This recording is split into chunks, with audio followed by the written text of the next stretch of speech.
Wow.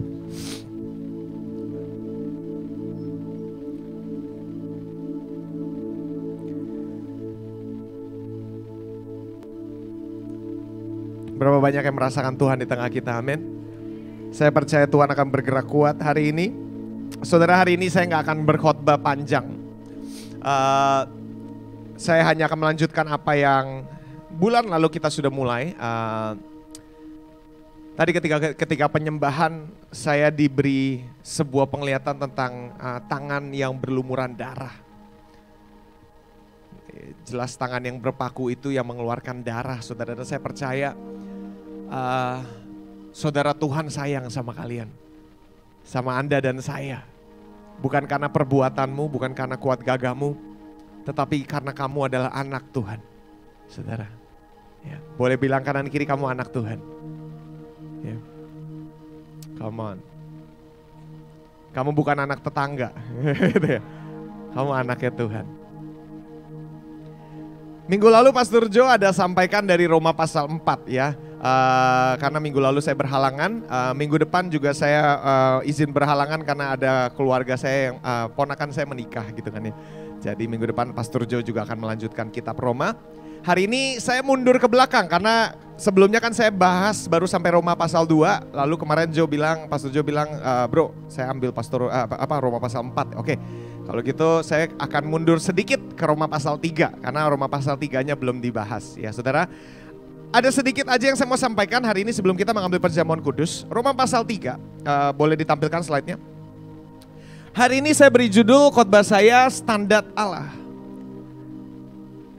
Roma pasal 3 berbunyi demikian saudara, ayat 21 sampai 23 kita baca sama-sama. Tetapi ini terjemahannya beda dengan terjemahan baru. Tapi boleh kita baca Alkitab kita dulu, nanti kita bandingkan dengan terjemahan dari Passion. Saudara baca ayat 21 ya. Roma pasal 3 ayat 21, yang sudah dapat katakan amin.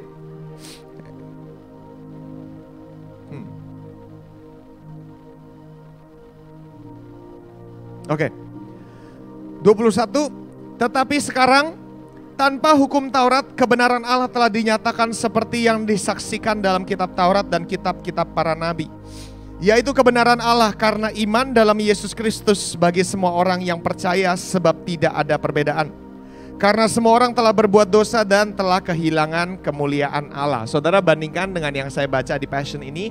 Karena kalau Anda baca 21-23, saya yang kita yang mengerti bahasa Indonesia aja bacanya bingung saudara, benar gak sih saudara? Ini maksudnya apa? Tanpa hukum Taurat kebenaran Allah telah dinyatakan, maksudnya apa gitu kan kita kurang paham.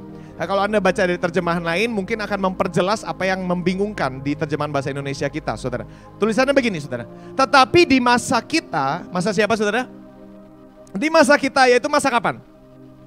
Sekarang. Tetapi sekarang sesuatu yang baru telah diberikan. Apa yang Musa dan para nabi nubuatkan telah terjadi. Pembenaran yang diadakan Allah telah mungkin melalui Yesus. Dan bukan hanya bagi kita, tetapi bagi siapapun yang percaya kepadanya. Karena tidak ada perbedaan antara kita dan mereka dalam hal ini. Apa saudara baca sama-sama yang di garis bawahi 1, 2, 3. Karena setiap kita telah berdosa dan terbukti tidak mampu menghidupi kehidupan mulia yang Tuhan kehendaki bagi kita. Ini jauh lebih tepat saudara. Saudara, kemarin istri saya berkhotbah di youth. Menurut saya khotbahnya keren banget gitu kan ya. Keren banget. Dia cerita bahwa hidup dia tuh lurus gitu loh saudara. Hidupnya tuh lurus.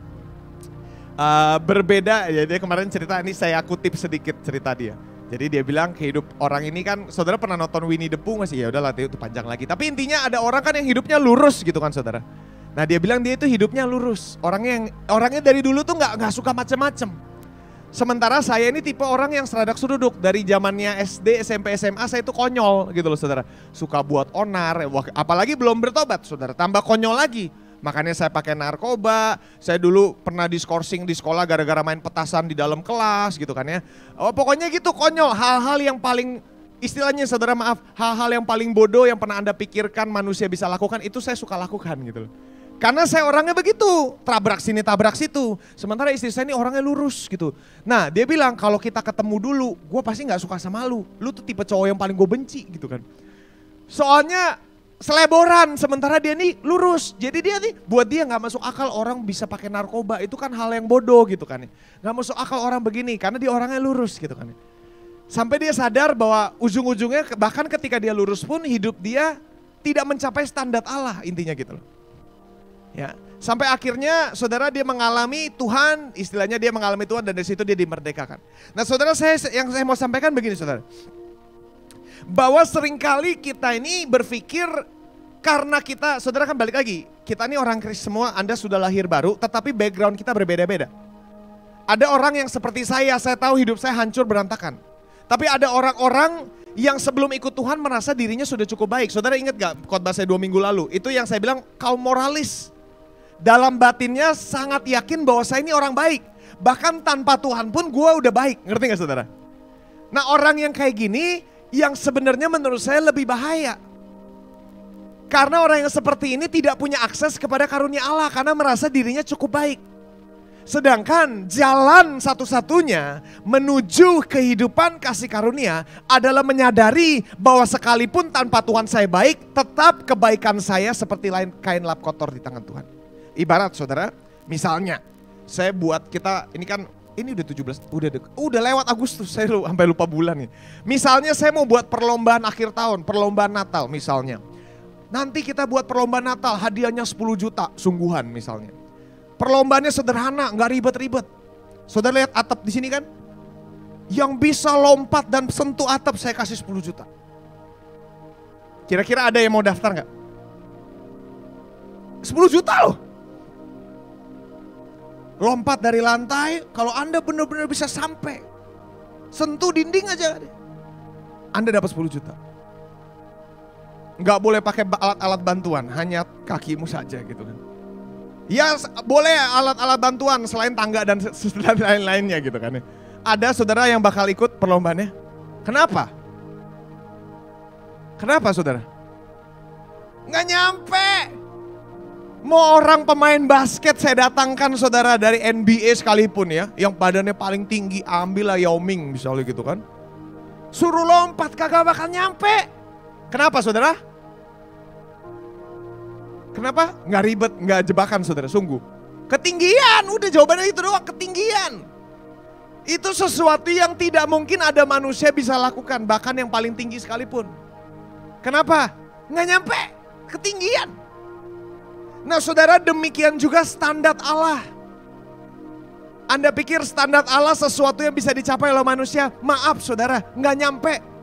Bahkan orang yang paling baik di antara kita pun, orang yang dari kecil tidak pernah berdosa seandainya, tetap tidak bisa sampai standar Allah. Nggak nyampe saudara, sederhana. Karena Allah standarnya terlalu tinggi dan terlalu kudus saudara. Terlampau sempurna. Lalu Anda mungkin beberapa dari Anda berpikir begini, gua gak suka tuh standar Tuhan ketinggian. Ya kan, saya akan jawab begini saudara, nanti suatu hari kalau lu buat dunia sendiri, ya lu bikin sendiri standarnya. Ini kan Tuhan yang buat, suka-suka dia mau set standar setinggi apa yang dia yang buat begitu kan.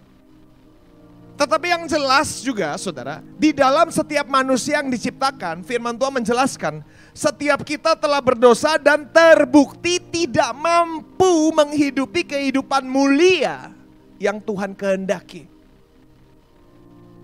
Makanya saudara, minggu lalu saya bahas, 2 minggu lalu, tentang orang yang bermoral, orang beragama maupun orang fasik di mata Tuhan sama-sama tidak mencapai standarnya. Mau Anda berpuasa 50 hari, saudara, 50 hari dalam sebulan misalnya, kan gak mungkin 50 hari sebulan. Mau Anda puasa sebanyak itu pun saudara, Anda gak nyampe standarnya, maaf. Mau Anda berbuat kebajikan, bagi-bagi makanan ke ribuan orang sekalipun saudara. Atau misal setiap hari Anda bagi makanan 1000 orang. Anda tetap gak nyampe standar Allah, maaf. Mau Anda kasih sedekah ke ribuan orang dalam 1 hari. Tetap tidak sampai. Gak nyampe. Kalau mau dibilang Anda dan saya gak bisa sogok Tuhan. Gak ada mata uang di dunia ini yang cukup tinggi untuk bisa menyogok Allah gitu loh saudara. Nggak nyampe standarnya. Ya. Standar Allah adalah kekudusan dan kesempurnaan. Mungkin Anda berpikir, saya orangnya cukup baik. Saudara, saya mau tanya. Seandainya misalnya ada orang yang seperti itu, saya mau tanya. Apakah Anda memang betul bisa menuruti, nggak usah jauh-jauh deh, 10 perintah Allah aja? Ada bisa? Beberapa mungkin merasa bisa. Tetapi jangan 10 perintah Allah yang kamu baca, yang kamu hafalkan. 10 perintah Allah definisi Yesus. Ya udah, bener gak? Kan kalau kita jangan membunuh, ya tahu siapa mau membunuh. Tapi Yesus bilang apa? Kalau kamu sudah benci dengan saudaramu, kamu sudah membunuh. Di sini siapa yang udah pernah membunuh berarti? Ayo, berarti di sini kumpulan pembunuh-pembunuh nih gitu kan. Bahkan bukan cuma pembunuh ecek-ecek, bukan pembunuh kelas kakap, pembunuh serial gitu kan. Bener nggak? Ayo, sekarang membunuh udah deh, nggak usah jauh-jauh membunuh, nggak nyampe standarnya. Jangan berzina. Enggak, saya nggak pernah berzina. Alkitab berkata apa? Kamu nonton film drakor menginginkan. Waduh, itu udah kena, saudara. Bener nggak? Ayo, bener nggak? Nggak usah drakor atau apa, kayak Anda nonton apa, ada muncul aja di hatimu. Andai-andai.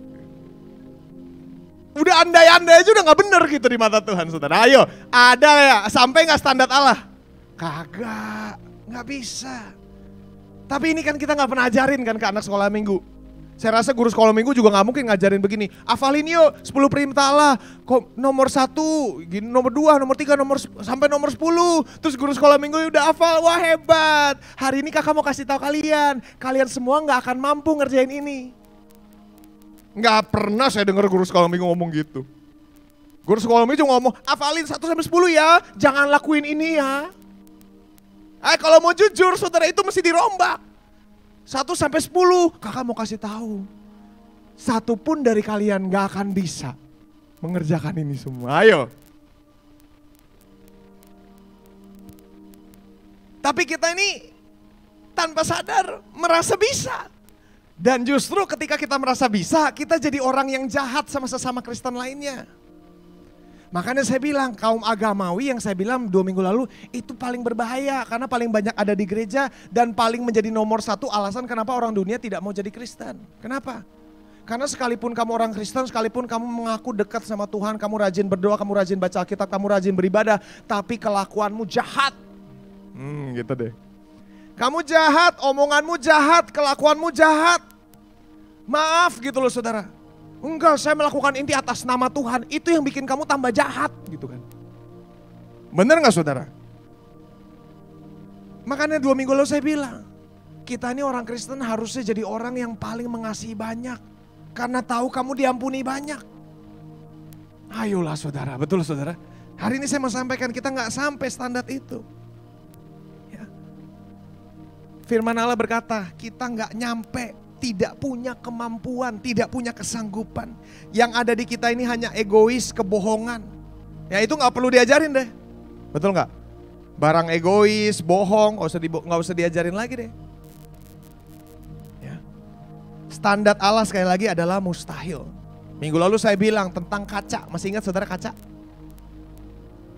Kita harus menilai dengan kaca. Apa artinya? Menilai dari diri kita sendiri. Dari kita dulu. Ya. Itu baik, setiap kali Anda melihat kesalahan orang, ambil kaca, ingatkan dirimu. Mulai dari diri kita. Mulai dari diri kita. Nah tapi hari ini saya mau melanjutkan apa yang saya nggak sempat lanjutkan 2 minggu lalu. Saya mau tanya saudara. Berapa banyak dari Anda sadar? Kaca itu penting. Memulai dari dirimu itu penting. Tentu, saya setuju. Kemarin saya khotbahkan. Hanya ada satu yang belum saya sampaikan. Berapa banyak sadar bahwa kaca, memandang kaca tidak merubah penampilanmu. Mau Anda pelototin kaca 4 jam tuh jerawat gak bakal hilang. Bener gak? Ada yang bisa melototin kaca jerawatnya lama-lama hilang, putih. Bener gak saudara? Karena kaca tidak punya kemampuan untuk merubah Anda. Kaca hanya memiliki kemampuan untuk menunjukkan kondisi Anda. Timbangan pun sama. Ada di sini yang begitu nimbang, kurus turun. Nggak ada. Karena timbangan hanya menunjukkan kondisi tubuhmu, tetapi tidak akan pernah merubah tubuhmu. Sama seperti kaca. Makanya tadi kalau Anda baca di kitab Roma ini, tadi ini bicara soal hukum Taurat awalnya. Tetapi pada masa itu sesuatu baru telah diberikan. Dulunya bicara soal hukum Taurat. Sebenarnya Paulus sedang berkata begini, hukum Taurat itu seperti kaca. Hanya menyingkapkan kondisi manusia yang jauh dari standar Allah. Kalau Anda baca perjanjian lama, tujuan utama dari perjanjian lama ditulis bukan menyingkapkan Tuhan itu seperti apa. Kalau Anda mau tahu Tuhan seperti apa, baca perjanjian baru. Kalau Anda mau tahu betapa manusia perlu keselamatan, Anda baca perjanjian lama. Karena perjanjian lama tujuannya menyingkapkan bahwa manusia sudah dalam kondisi terjatuh dan tidak mampu mencapai standar Allah. Karena itu perjanjian lama berisi janji bahwa suatu hari akan ada rekayasa ilahi di mana Tuhan sendiri yang turun membayar harga ganti kita sehingga setiap kita sekarang bisa mencapai standar Allah bukan karena kekuatanmu tetapi karena pembenaran yang dari Allah.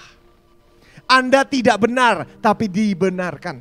Lah kalau Anda dibenarkan, kenapa Anda suka jahat sama orang-orang lain yang juga hidupnya ngaco? Lah Anda aja juga ngaco tapi dibenarkan. Betul gak saudara? Nah ini kekristenan. Hukum Taurat hanya bisa menyingkapkan. Ini aku kasih 10 hukum Taurat. Tujuannya apa? Supaya manusia sadar. Kita gak mampu. Harusnya ketika terima 10 hukum Taurat. Aduh gak bisa, mana bisa. Saudara masih ingat gak ketika Yesus tanya sama orang itu kan? Kamu sudah ngerjain semuanya belum? Bisa, udah. Ditambahin satu lagi gitu kan. Intinya kenapa? Kita ini gak nyampe dan kita perlu menyadari hal itu justru bukan kita datang kepada Tuhan gak bisa dengan busung dada. Gue bisa melakukan ini loh Tuhan. Kita harusnya datang kepada Tuhan dengan lutut bertelut berkata Tuhan aku gak sanggup. Aku gak mampu. Justru ketika kamu menyadari ketidaksanggupanmu dan mengakui ketidakmampuanmu, saudara, di situ Anda mengakui kedaulatan Allah. Di situ lututmu bertelut dan berkata, benar Tuhan, Engkaulah Tuhan satu-satunya Allah yang bisa menyelamatkan orang berdosa seperti saya. Hanya Engkau yang bisa menyelamatkan orang yang jahat hatinya seperti saya. Nah kalau Anda bisa berdoa seperti itu, saudara saya mau bilang, Anda sudah dekat dengan kasih karunia Allah. Selama doamu masih, Tuhan terima kasih sudah menyelamatkan orang yang baik seperti saya. Masih jauh. Tapi kalau Anda menyadari kebusukan hatimu, menyadari saya ini orangnya licik. Kelihatannya doang baik, di depan semua orang baik. Tapi hati saya sejujurnya saya tahu saya licik. Hati saya najis Tuhan. Tujuan saya membawa Anda menyadari konklusi itu. Di dalam hati manusia gak ada yang baik. Gak ada yang baik. Orang bilang, tapi ada orang yang baik hati sekali. Penuh kasih hidupnya. Betul. Tetapi Anda gak tahu di balik kasih yang dia perbuat motivasinya apa. Anda gak tahu. Dan kita memang gak pernah boleh nilai. Itu menghakimi motivasi orang, gak bisa. Hanya Tuhan yang tahu. Tetapi kalau kita mau jujur, di dalamnya ada benefit untuk kita juga kan. Ketika saya berbuat baik, nama saya dikenal, bukankah saya juga yang merasa enak? Saya dikenal karena kebaikan saya, ya enggak? Ya kan? Ayo.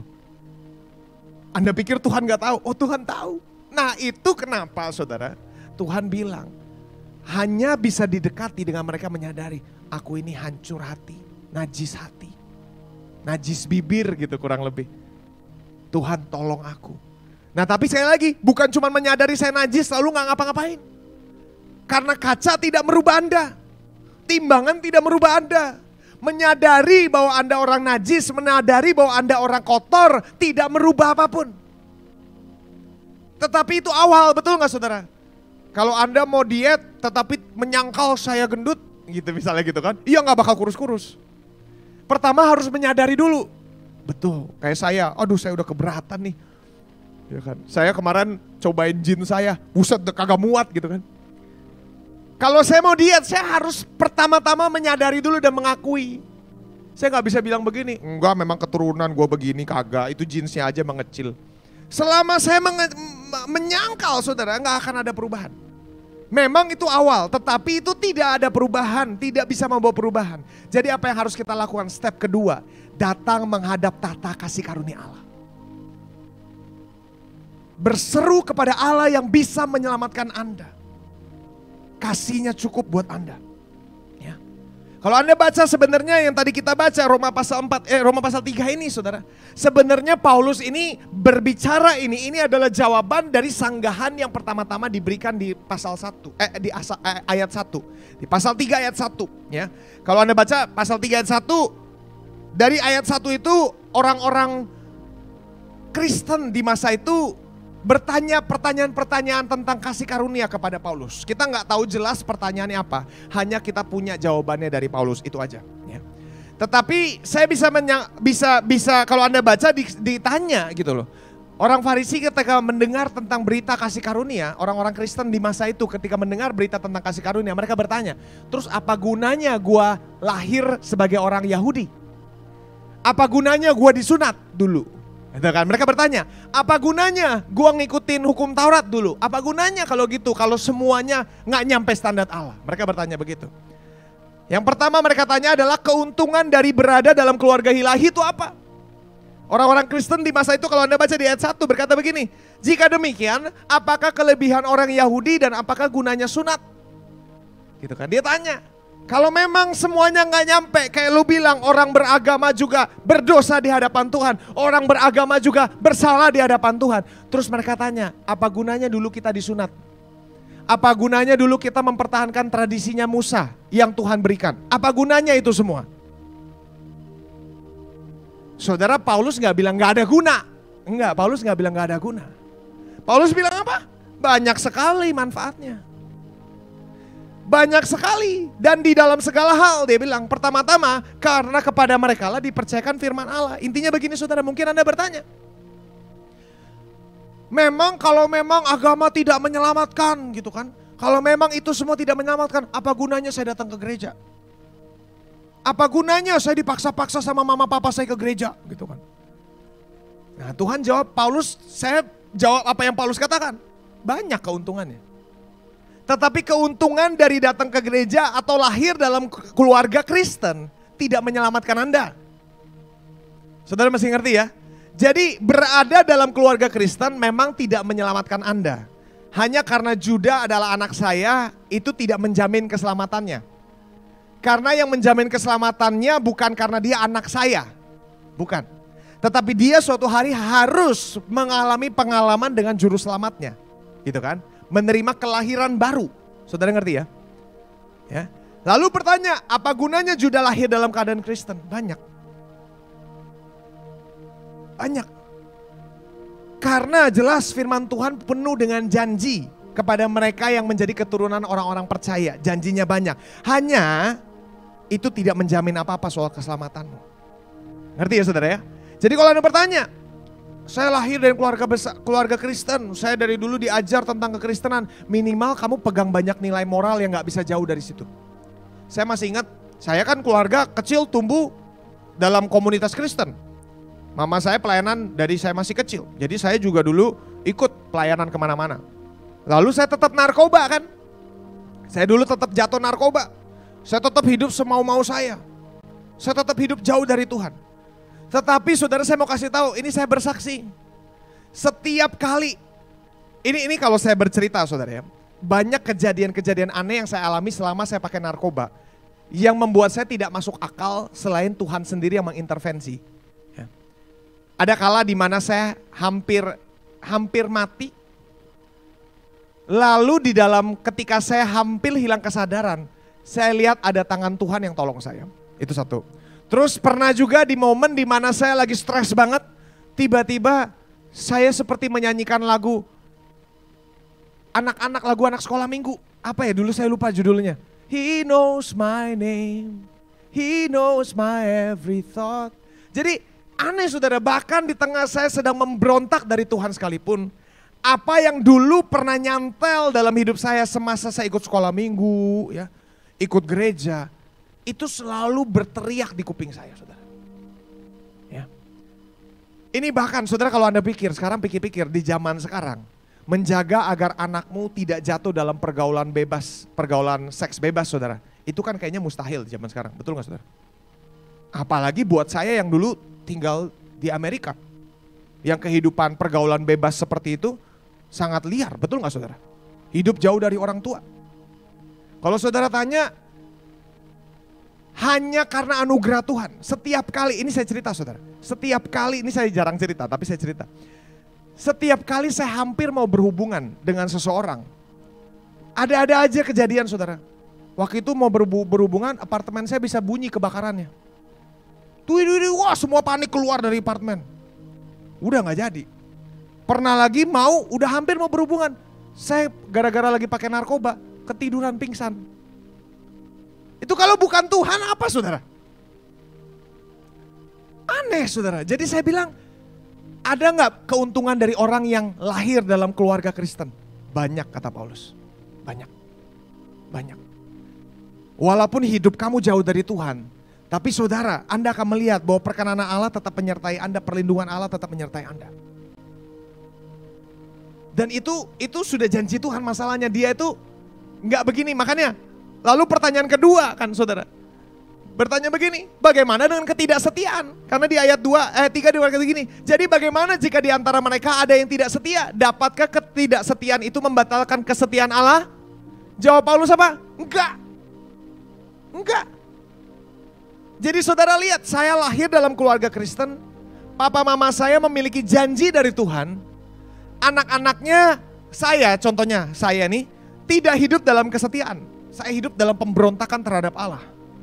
Tetapi saya mau tanya, apakah pemberontakan saya membatalkan kesetiaan Allah dalam hidup mama saya mengenai anak-anaknya? Tidak.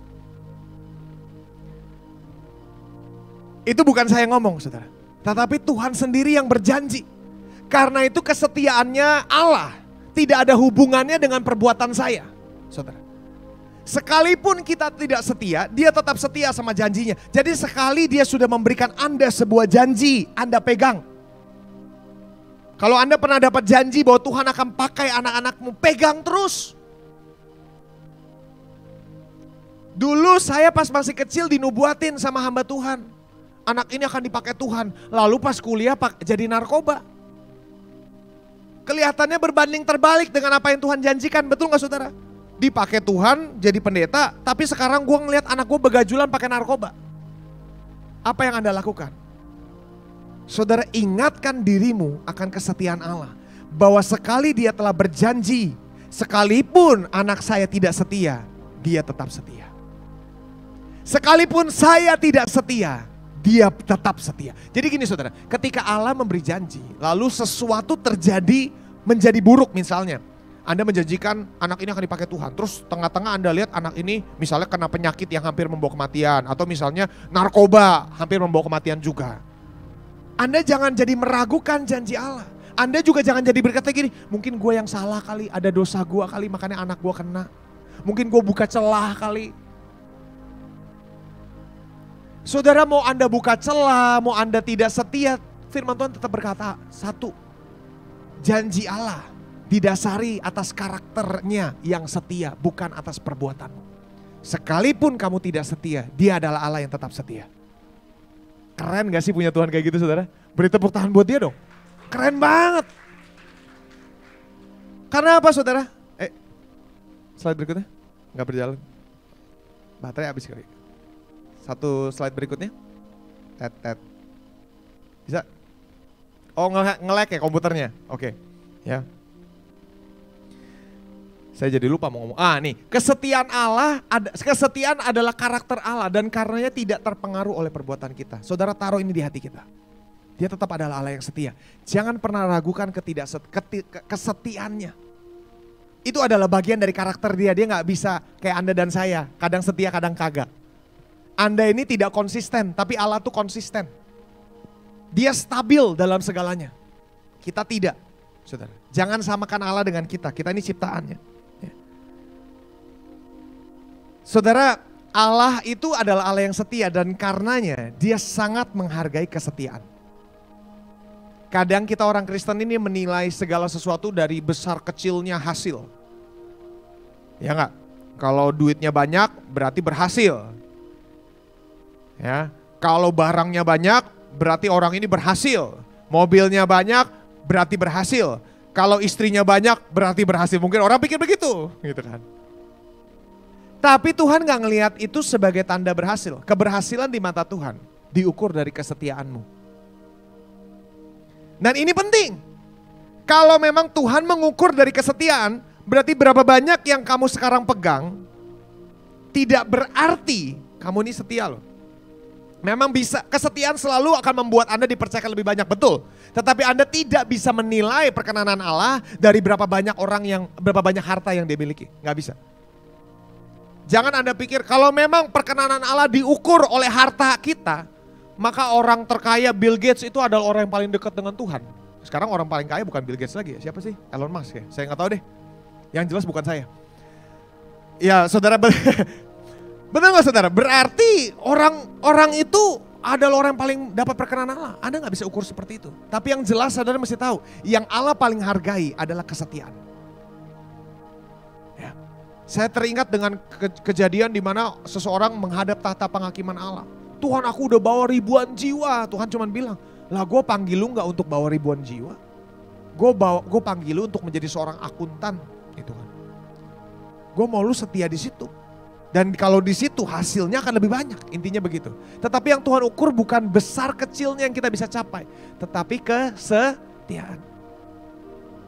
Beberapa bulan yang lalu, saudara pernah dengar pendeta bernama Rick Warren gak sih? Yang menulis Purpose Driven Life, mungkin di sini nggak tahu ya. Tapi pernah dengar ya Rick Warren ya? Beliau adalah gembala yang setia. Sudah melayani, kalau nggak salah kemarin saya baca 75 tahun, 50 tahun. 50 tahun penggembalaan di gereja dia. Yang dimulai dari hanya puluhan orang sampai ribuan orang kan sekarang. Kemarin dia baru pensiun gitu kan, menyerahkan jabatan penggembalaannya kepada generasi yang berikutnya. Saudara, berita itu gak terkenal, gak banyak yang tahu, tapi kalau saya tahu karena saya sempat baca. Berita itu gak banyak yang like, saudara. Kenapa? Karena orang lebih suka baca berita tentang skandal. Orang lebih suka, misalnya seorang hamba Tuhan yang sudah melayani 30 tahun lalu kedapatan berzina. Wah, itu berita pasti populer. Tapi berita tentang kesetiaan, dia setia melayani 50 tahun tanpa skandal satupun. Setia menggembalakan jemaatnya, sangat dikasih oleh jemaatnya. Gak ada yang peduli. Orang baca, bodo amat gitu kan. Yang lebih populer apa? Rizky Bilar gitu kan. Misalnya gitu kan. Yang kesetia-setia, yang lurus-lurus mah gak dirayakan. Tapi gak demikian di kerajaan Allah. Saya rasa kerajaan Allah punya surat kabarnya sendiri. Tapi surat kabarnya isinya berita baik. Dan di surga dirayakan, orang ini setia melayani Tuhan, orang ini setia melayani keluarganya, orang ini setia, itu saudara dirayakan di surga. Allah sangat menghargai kesetiaan. Dan yang terakhir, saya mau bahas adalah prinsip pembenaran. Ya, karena di ayat 5 lalu dilanjutkan ditanya begini, jika perbuatan salah kita justru menggarisbawahi dan membenarkan perbuatan Allah, ini Passion Translation juga, soalnya di Indonesia tulisannya aneh, saudara bingung. Jika perbuatan salah kita justru menggarisbawahi dan membenarkan perbuatan Allah, tidakkah seharusnya kita dipuji jika berbuat salah? Jika kebohongan kita tidak mempengaruhi kebenaran Allah, bukankah Allah jahat jika ia harus membuat kita mempertanggungjawabkan perbuatan kita kepadanya? Pertanyaan seperti ini muncul, kata Paulus. Setelah dia ngajar tentang kasih karunia, pertanyaan ini muncul. Jadi bagus dong kalau gue jahat, semakin gue jahat Tuhan makin penuh kasih karunia.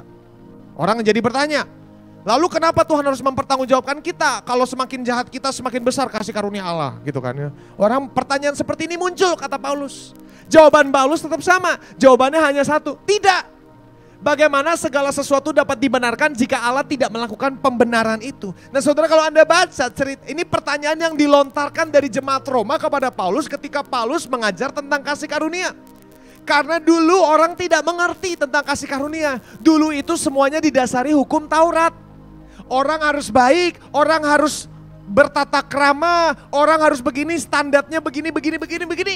Setelah Paulus bukain, lu mau tahu standar Allah, kita semua gak nyampe. Lalu mereka komplain.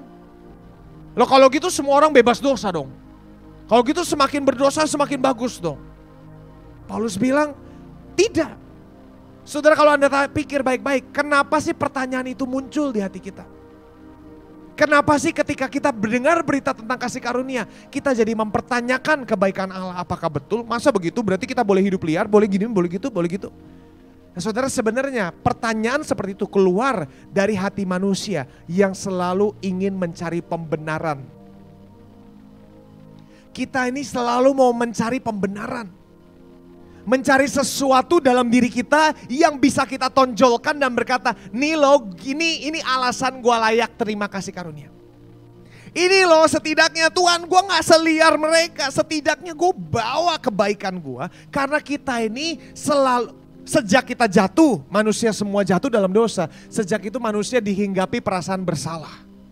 Dan karena semua manusia dihinggapi perasaan bersalah, setiap kita mencoba mencari pembenaran untuk menghapuskan perasaan bersalah itu. Dengan apa? Kemarin kita bahas membanding-bandingkan kesalahan orang, cari-cari kesalahan orang. Tetapi di sini juga ada lagi apa? Menunjukkan kebenaran diri kita sendiri. Gue baik. Ya. Tapi saya cuma bilang tujuannya apa? Kita mau kasih lihat Tuhan gue ini baik, Tuhan gue ini baik. Saya boleh undang pemusik, boleh kita persiapkan. Tujuan kita mau angkat nih Tuhan. Gua layak terima perkenananmu. Bener gak saudara? Saya ini makanya jadi kurang suka. Sebenarnya dulu saya suka banget lagu Tuhanku mau menyenangkanmu. Menyenangkanmu, senangkanmu. Hanya itu kerinduanmu. Gitu kan. Gak ada yang salah dengan lagu itu. Dulu saya suka banget. Hanya sekarang saya gak terlalu menyukai warna dari lagu itu yang seringkali dibawa kalau dinyanyikan. Kita itu langsung bayangannya apa? Aku rela buang semuanya sayat-sayat daging untuk menyenangkanmu. Gitu kan. Tujuan kita apa? Kita mau mencari perkenanan Allah. Dan tanpa sadar saudara makanya saya bilang saya jadi kurang suka sebenarnya sama lagu itu. Karena lagu itu sebenarnya tidak didasar, menurut saya tidak biblical sesuai dengan konsep Injil. Karena kalau, maaf ya saudara, bukan artinya lagu itu sekarang gak boleh nyanyikan lagu itu. Boleh, saya gak bilang itu salah. Hanya saya cuma mau bilang, seringkali ketika kita menyanyikan lagu itu, pemikiran di baliknya adalah apa? Tuhan, gua akan buat lu sayang sama gua. Betul gak? Gua akan buat lu suka sama gua. Tuhan, lu akan lihat. Intinya gitu, bener gak saudara, ketika kita nyanyikan itu, ada sesuatu yang berteriak di hati kita seperti anak kecil yang berkata, lihat ya Tuhan, gue akan bikin lu bangga. Lihat Tuhan, gue akan doa panjang besok. Lihat Tuhan, mulai hari ini gue akan setia baca Alkitab. Lihat Tuhan, lihat. Intinya apa? Lu cuma mau cari satu. Kita mau Tuhan disenangkan. Kelihatannya suci, kelihatannya rohani. Hanya saya mau bilang, perkenanan Allah tidak diraih dengan perbuatan kamu. Kalau Anda hidup seperti itu dulu, saya mau bilang saudara, saya Kristen dari tahun 2009. Dulu sejak saya jadi orang Kristen 2009, pemikiran saya satu.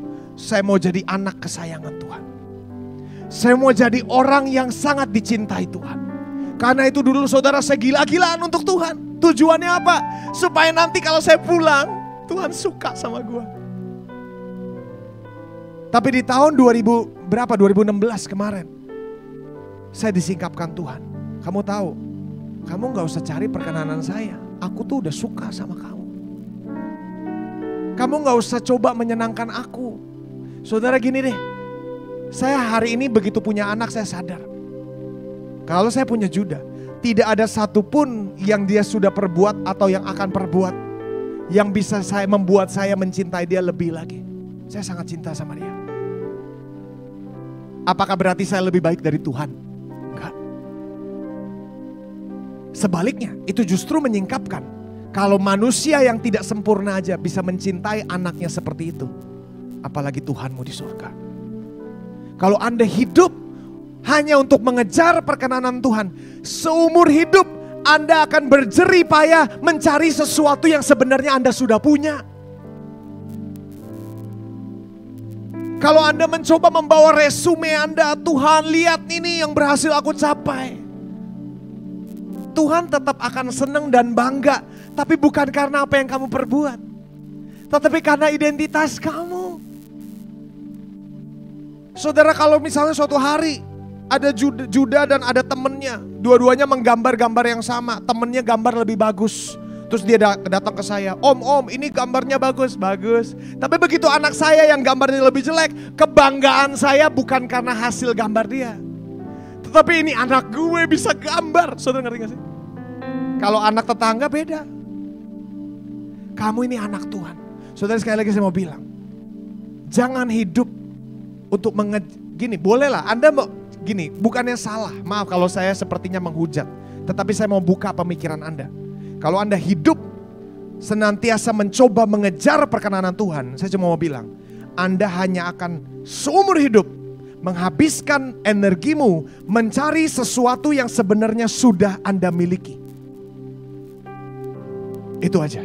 Saya nggak bilang itu salah, saya nggak bilang itu benar. Saya cuma mau bilang, Anda cuma akan mengejar, berjeripaya mencari sesuatu yang Anda udah miliki. Dan jeleknya, ketika kita berpikir bahwa perkenanan Allah saya raih karena perbuatan saya, Anda akan menuntut orang lain dengan standarmu, bukan standar Allah lagi.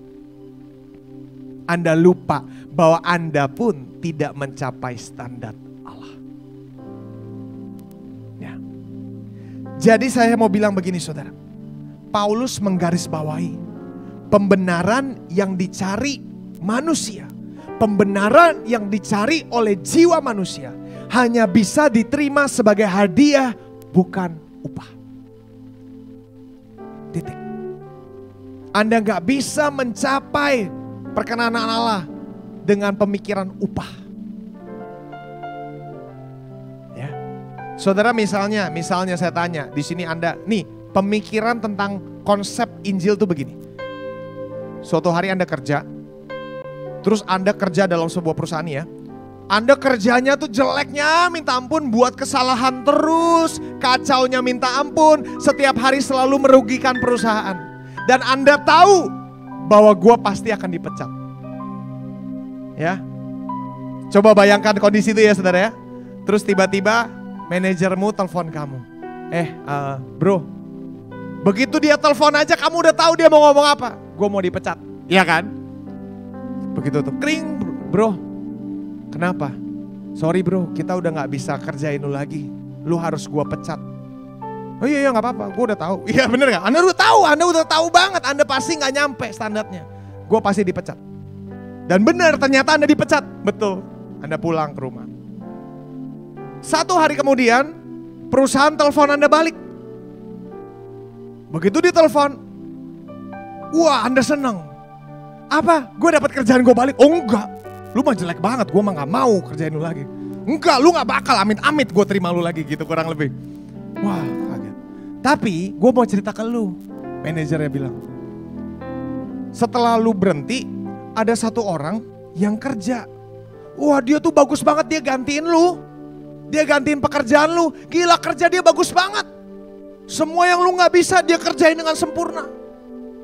Gimana Anda gak kesel kan? Maksud lu apa cerita begini gitu kan? Iya dia tuh hebat banget, udah gitu ganteng, mukanya cakep gitu kan. Wah dibangga-banggain tuh, pokoknya orang ini bangga banget. Ini orang pekerja terbaik di dunia men. Terus maksud lu apa cerita ini gitu kan? Terus manajernya bilang begini, iya gue telepon lu karena ini orang yang bekerja dengan sangat sempurna. Tadi bilang begini, mulai hari ini saya putuskan semua gaji saya kasih ke dia. Saya yang kerja, dia yang terima upah. Itu saudara, pemikiran Injil.